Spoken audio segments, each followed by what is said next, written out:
Hi, I'm Phil and welcome back to the Who's He Podcast YouTube channel. If you're a subscriber to this channel, you will know that I've been covering Andor, which recently finished airing on Disney Plus a few weeks ago. Yeah, I know on each occasion, and this time is no different, my reviews always drop weeks after the actual episodes have finished. So, late to the party as usual, and of course trying to avoid too many spoilers, here we go. Now, if you have watched my previous videos, you will know that it took me a while to warm to this particular Star Wars show, as I was struggling with what the show was trying to achieve and, well, what type of audience it was actually aimed at. But by the time I got to episode 10, well, I was completely hooked. I finally understood that this was a different type of Star Wars story they were trying to tell. It's more grown up, and the lines between good and bad are very, very much blurred. So when the final two episodes aired recently, I was wondering how this series would wrap up. Would the rebels be more united at the end? Would our lead character Cassian Andor finally find his place with the rebels? Well, the answer is, yes and no to both of those questions. Episode 11 sees Andor on the run after escaping from the prison on Narkina 5, and meanwhile on Andor's home planet Ferrix, his adopted mother Marva dies, which sets in motion the events for the finale. The rebels and Lutheran Rail want Andor dead, and the Empire and Dedra Meero want to capture Andor and interrogate him. And of course they all converge on Ferrix as Andor sneaks back for his mother's funeral in episode 12. But of course Andor is one step ahead of all of them. Meanwhile though, on Coruscant, Mon Mothma realises that she's in over her head and reluctantly plans to marry off her daughter to secure funding for the rebel cause that she's, deep into by now.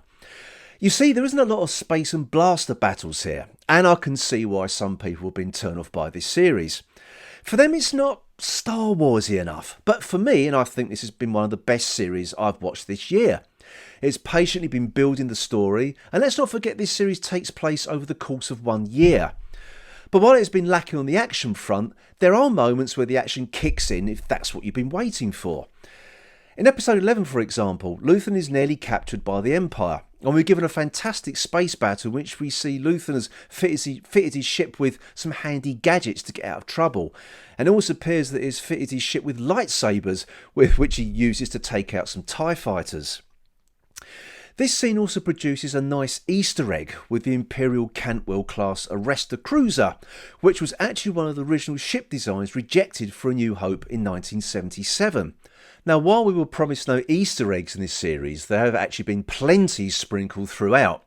But these Easter eggs are, very low key, which I really like. You have to do a bit of digging around to find out what they are if you want to. It's completely up to you, it's your choice. But of course, episode 12 is what everything has been building up to. As the Empire and Rebels both lay their traps to either capture or kill Andor, there's an incredible amount of tension and unease building all the way through the episode, which I must admit, it did actually have me on the edge of my seat. And when the town turns out for Marva's funeral, that tension reaches its summit. With the funeral procession and the Empire converging in the middle of the town, Marva has one last speech to give from beyond the grave. I was thinking that we were being robbed of seeing more of the fantastic Fiona Shaw after her character died off screen. But fortunately, we get to see Fiona Shaw in holographic form, giving a rousing speech to the gathered townsfolk to fight the Empire.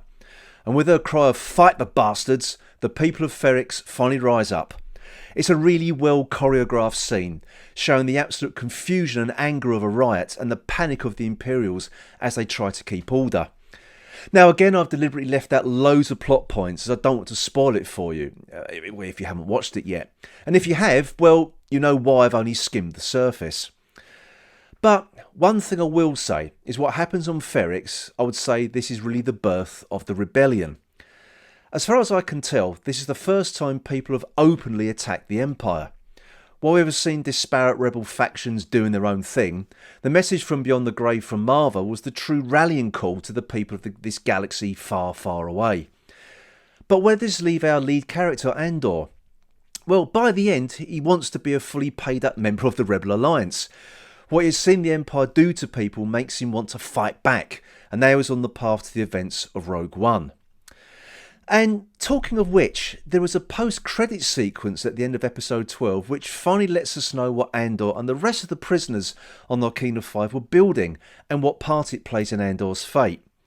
While I think a lot of us had already guessed what was being built on Narkina 5, it's no less a powerful scene and it is also beautifully shot. But go and watch it for yourself. I'm not going to spoil it for you here. Now, while the plot thread of Andor's missing sister is still to be resolved, I'm not sure how this will be picked up again. The original plan for Andor was 5 series, with each series being a year in Andor's life, with everything leading up to Rogue One. But in Disney's infinite wisdom, the remaining 4 years will be squeezed into Series 2. And while I've every faith in showrunner Tony Gilroy to pull this off, I think this is a massive mistake on Disney's part. As I understand it, the streaming figures for Andor are not quite what Disney expected, and that is all program makers are worried about. Gone are the days of building an audience over time. If it's not immediately getting millions of viewers, they deem it, a bit of a failure. And in no way is Andor a failure, and has hands down been my favourite Star Wars TV show. While I love The Mandalorian, and yes, the Book of Boba Fett and Obi-Wan even, Andor has proved that you can tell a different kind of story in the Star Wars universe where the heroes are not so different from the people that oppress them. Well, I hope you've enjoyed watching me waffle on about Andor and other things over the last few months. This will be the last video on this channel until 2023. I know it's quite early in December, but I want to wish you all a very Merry Christmas, a wonderful New Year, and I'll see you all next time. Bye for now.